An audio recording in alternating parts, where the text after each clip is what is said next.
Hello friends, आज हम बात करेंगे इंटरमिटेंट फास्टिंग के एडवांटेजेस के बारे में। इंटरमिटेंट फास्टिंग क्या होता है, कैसे करते हैं और उसके क्या टिप्स एंड ट्रिक्स है, इस बारे में हमने ऑलरेडी डिटेल वीडियो किया है जो कि अपने चैनल पर देख सकते हैं। आज इसके बेनिफिट्स क्या हैं, किन लोगों को ये करना चाहिए, किन लोगों को नहीं करना चाहिए, क्या इसके नुकसान हैं, ये सारी चीज़ों पर बात करेंगे। ये टॉपिक काफ़ी इंपॉर्टेंट और यूजफुल होगा, इसलिए रिक्वेस्ट करूँगा कि सेंड तक देखिए। सबसे इम्पोर्टेंट बेनिफिट तो ऑब्वियसली इंटरमिटेंट फास्टिंग का ये है, यानी कि बीच बीच में जो हम खाना छोड़ के वजन कम करने की कोशिश करते हैं। ऑब्वियसली सबसे बेटर बेनिफिट या इम्पोर्टेंट बेनिफिट तो ये है कि वज़न कम करने में मदद करेगा। ऑब्वियसली पर्पस ही यही है इंटरमिटेंट फास्टिंग करने का। रीज़न यही है कि आपकी हेल्दी लाइफस्टाइल है और आपका वज़न कंपैरेटिवली कम हो। जिन लोग का वज़न ज़्यादा है या डायबिटीज़ या प्रेशर से जैसी बीमारियों से पीड़ित है, उनको ज़्यादा ये करना चाहिए। जिन लोग का वज़न ऑलरेडी अंडरवेट है, मैल न्यूट्रिशन के शिकार है, पेट की बीमारियां हैं, अब्जॉर्प्शन सिंड्रोम्स वगैरह हैं, न्यूट्रिशनल डिसऑर्डर्स है, उनको ये सब नहीं करना चाहिए, उसमें नुकसान हो सकता है। तो इसलिए वज़न कम करने में डेफिनेटली आपके लिए सहायक होगा। जितना ज़्यादा आप इसको लंबे समय तक परसिस्ट कर पाएंगे उतना बेनिफिशियल होगा। ऑन एन एवरेज 2 से 3 महीने में ज़्यादातर लोग 4 से 5% तक का वेट लॉस इसमें कर पाते हैं। ये ज़्यादातर इस बात पर डिपेंड करता है कि आप कौन सी रेजिमेंट यूज़ कर रहे हैं, कितना स्ट्रिक्टली उसे फॉलो कर पा रहे हैं और कितना फ्रीक्वेंसी है आपकी फास्टिंग करने की।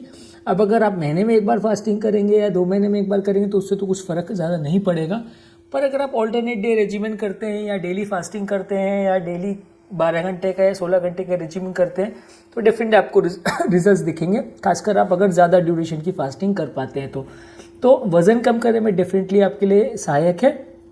इसके अलावा आपकी लाइफ स्पैन या लॉन्जिटिविटी को भी बढ़ाता है। कंपेरेटिवली काफ़ी स्टडीज़ ने ऐसा शो किया है कि जिन लोगों का वज़न ज़्यादा होता है उनकी ओवरऑल लॉन्जिटिविटी भी कम होती है, क्योंकि उसमें मेटाबॉलिक डिसऑर्डर्स या सिंड्रोम्स ज़्यादा रहते हैं, जैसे कि डायबिटीज़, प्रेशर है या वेट रिलेटेड डिजीजेज जो है, ओबेसिटी रिलेटेड, स्लीप एपनिया वगैरह, ये सब उसमें ज़्यादा होता है। बॉडी में ये दिखाया गया है कि इंसुलिन लाइक ग्रोथ फैक्टर जो है ये काफ़ी डिजीज़ से कोरिलेटेड करता है, जैसे कि कैंसर है या डायबिटीज़ है। तो ये ज़्यादा आप प्रोटीन वाला डाइट खाते हैं तो बॉडी में आईजीएफ लेवल्स इम्प्रूव होता है।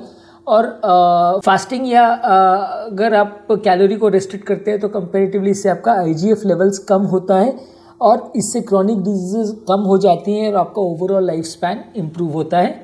नेक्स्ट इंपॉर्टेंट चीज़ है कि ये कैंसर में भी रिस्ट्रिक्शन करने में मदद करता है। हालांकि बहुत ज़्यादा कैंसर वाले पेशेंट को या सीवियर कैंसर वाले पेशेंट्स को रिकमेंड नहीं किया जाता, क्योंकि कैंसर में वैसे भी वेट लॉस होता है। अगर बहुत ज़्यादा स्ट्रिक्ट वेट रिस्ट्रिक्शन करेंगे या फास्टिंग करेंगे तो आपका वज़न बहुत ज़्यादा कम हो जाएगा, तो उससे साइड इफ़ेक्ट्स होंगे। लेकिन स्टडीज़ ने ऐसा शो किया है कि अगर आप प्रॉपरली अगर इसको करते हैं, कैलोरीज को रेस्ट्रिक्ट करते हैं, तो आईजीएफ लेवल्स कम हो जाता है, IGF-1 का लेवल्स कम हो जाता है, जिससे कि ट्यूमर का ग्रोथ या कैंसर का डेवलपमेंट थोड़ा कंपेरेटिवली स्लो हो जाता है। इसके अलावा न्यूरोलॉजिकल डिजीज़ जैसे ब्रेन की बीमारियां हैं, जैसे मेमोरी लॉस है, मोटर फंक्शंस का डिक्लाइन है जो उम्र के साथ होता है, वो भी इम्प्रूव होता है अगर आप कॉग्निटिव पैरामीटर्स को असेस करते हैं। तो अगर आप फास्टिंग कर रहे हैं तो वो भी आपका इम्प्रूवमेंट उसमें देखने को मिलेगा। यानी ब्रेन रिलेटेड जो मेमोरी रिलेटेड डिसऑर्डर्स है उसमें भी आपकी हेल्प करता है। नेक्स्ट इंपॉर्टेंट है, डायबिटीज़ कंट्रोल में मदद करता है। ये इम्प्रूव करता है इंसुलिन की सेंसिटिविटी को। जिस स्पीड से या जिस तरह से इंसुलिन आपके रिसेप्टर्स पे एक्ट करता है, जितना सेंसिटिव होते हैं आपके रिसेप्टर्स इंसुलिन से रिस्पॉन्ड करने में, वो कंपैरेटिवली बेटर होता है अगर आप इंटरमिटेंट फास्टिंग कर रहे हैं एज़ कम्पेयर टू जो व्यक्ति का वज़न ज़्यादा है। ऑब्वियसली जिसका वज़न ज़्यादा है उसकी बॉडी में ऐसे साइटोकाइन्स या हार्मोन्स बनते हैं जो इंसुलिन का एक्शन को प्रिवेंट करते हैं, इसलिए उनमें वज़न बढ़ता है। तो अगर आप फास्टिंग करके वज़न को कम करेंगे तो डेफिनेटली आपका डायबिटीज़ कंट्रोल करने में मदद मिलेगा, वज़न कम कंट्रोल करने में भी मदद मिलेगा। स्लीप एपनिया एक बीमारी है जो वज़न से रिलेटेड है, अगर आप उसको कंट्रोल कर पाते हैं तो आपका स्लीप एपनिया से रिलेटेड बीमारी भी आपका कम हो सकता है। स्लीप एपनिया क्या होता है इसके बारे में ऑलरेडी हमने एक डिटेल वीडियो किया जो कि आप हमारे चैनल पर देख सकते हैं। आप फास्टिंग करने के रिस्क क्या है? रिस्क ये है कि आप अगर बहुत ज़्यादा फास्टिंग करते हैं तो जो लोग बहुत मूडी है उनका मूड का कई बार प्रॉब्लम होता है, क्योंकि वो फास्टिंग का जो स्ट्रेस है मेंटल उसको झेल नहीं पाते हैं, बहुत ज़्यादा भूख लगती है। दिन भर आपका बॉडी कमज़ोर या शिथिल या लो एनर्जी आपको महसूस होगा। आपके दिमाग में दिन भर खाने के रिलेटेड थॉट्स आते रहेंगे। कई बार इसमें ये भी गड़बड़ हो जाती है कि वज़न बढ़ने लग जाता है, क्योंकि आप जिस टाइम पे खाना खा रहे होते हैं उस टाइम पे आप ओवर ईट करने लग जाते हो कि यार अभी मेरा खाना अलाउड है, आज तो मैं ज़्यादा खा लूँ क्योंकि 2 दिन तो फास्ट करना है। तो हफ्ते में 5 दिन आप ज़्यादा खाओगे और 2 दिन आप फास्टिंग करोगे तो उतना बेनिफिट नहीं होगा। इसके अलावा आपको मेंटल स्ट्रेस हो सकता है, डिप्रेशन हो सकता है, एंगर हो सकता है, हाथ पाँव में कमजोरी या फटीग हो सकता है और कंफ्यूजन हो सकता है, मेंटल कंफ्यूजन भी हो सकता है। ये सारे साइड इफेक्ट्स है जो फास्टिंग के रिलेटेड लोगों को हो सकते हैं। रिकमेंडेड ये है कि जो लोग को भी बॉडी वेट उनका कम है उन्हें फास्टिंग नहीं करनी चाहिए, जो लोग को भी भूख से रिलेटेड डिसऑर्डर्स है उन्हें फास्टिंग नहीं करना चाहिए, टाइप 1 डायबिटीज़ के पेशेंट को फास्टिंग नहीं करना चाहिए, टाइप 2 डायबिटीज़ वाले को करना चाहिए, टाइप 1 को नहीं करना चाहिए, या अगर कोई टाइप 2 डायबिटीज़ का पेशेंट जो मेडिसिन से अच्छी तरह से कंट्रोल्ड है उसे भी नहीं करना चाहिए। ज़्यादातर उन लोग को करना चाहिए जिनका डायबिटीज़ प्रॉपरली कंट्रोल नहीं है, वज़न बहुत ज़्यादा है और वज़न से अफेक्ट हो रही है डायबिटीज़ कंट्रोल, तो उनको करना चाहिए। प्रेगनेंसी अगर किसी को है या वो ब्रेस्ट फीड कर रही है फीमेल पेशेंट तो उनको नहीं करना चाहिए। रिसेंट किसी की सर्जरी हुई हो तो हीलिंग पीरियड में आपको फास्टिंग नहीं करना चाहिए, नहीं तो हीलिंग अफेक्टेड होगी आपकी। अगर आपको कोई फीवर है या कोई इलनेस है या कोई बीमारी है तो आपको नहीं करना चाहिए।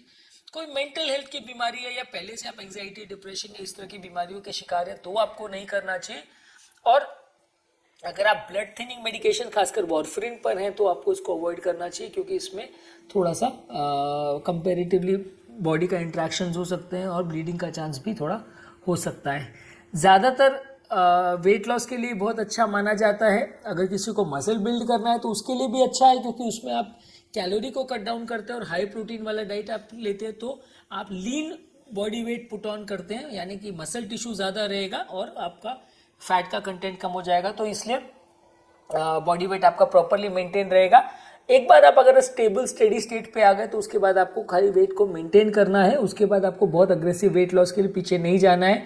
शुरुआत के 10-15 दिन जब भी आप फास्टिंग शुरू करते हैं तो उसमें आपको थोड़ी दिक्कत आती है, उस दौरान आपको जैसे तैसे करके भूख को मैनेज करना पड़ता है, फिर बॉडी को उसकी आदत पड़ जाती है। किस तरह से आप भूख को मैनेज कर सकते हैं इससे रिलेटेड कुछ यूजफुल टिप्स मैंने अपने एक सेपरेट वीडियो में किए हैं जो कि आप मेरे चैनल पर देख सकते हैं। तो आज हमने बात की कि बेसिकली ये इंटरमिटेंट फास्टिंग ऐसा नहीं है कि सिर्फ वज़न कम करने के लिए उपयोगी है, ये आपके शुगर लेवल्स को, कैंसर के लेवल्स को, बॉडी में आपका ओवरऑल लॉन्जिटिविटी या लाइफ कितनी होगी उसको भी इम्प्रूव करने में मदद करता है, शुगर बीपी को कंट्रोल करता है और स्लीप एपनिया जैसी खतरनाक ओबेसिटी रिलेटेड बीमारियां जो है उनको भी कम करता है।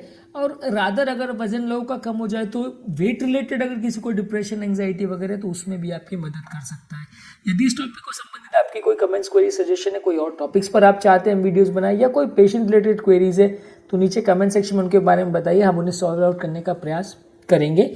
अंत में मैं डॉक्टर नवीन अग्रवाल तहे दिल से आपका शुक्रिया अदा करूँगा कि आपने इस टॉपिक को एंड तक देखा। जो लोग हमारे चैनल पर नए हैं उन्हें रिक्वेस्ट करूँगा कि चैनल को सब्सक्राइब करें। ऐसा करने से हमें चैनल को कंटिन्यू करने के लिए मोटिवेशन और इंस्पिरेशन मिलती है और आपको हर वीडियो जो हम अपलोड करते हैं उसका नोटिफिकेशन मिल जाता है ताकि आप उस कंटेंट को देख के उसका फ़ायदा ले सकें। हमारे चैनल पे बहुत सारे वीडियोस अपलोडेड हैं और ये सारे प्लेलिस्ट में डिवाइडेड है। आपको जिस तरह की बीमारी है जैसे बीपी, शुगर, कोलेस्ट्रॉल का, हार्ट अटैक का, हार्ट फेलियर का, एंजियोप्लास्टी का, बाईपास का, वाल्व सर्जरीज का, जिस तरह की भी आपको बीमारी है ये सारी प्लेलिस्ट हमारे चैनल पर अवेलेबल है। आप उस प्लेलिस्ट पर स्पेसिफिक जाइए और उससे में आपके रिलेटेड जो भी, आपके रिलेटिव से रिलेटेड जो भी बीमारियाँ हैं उससे रिलेटेड को कंटेंट को आपको देख सकते हैं, तो वो आपको ज़्यादा रेलेवेंट और यूजफुल लगेगा।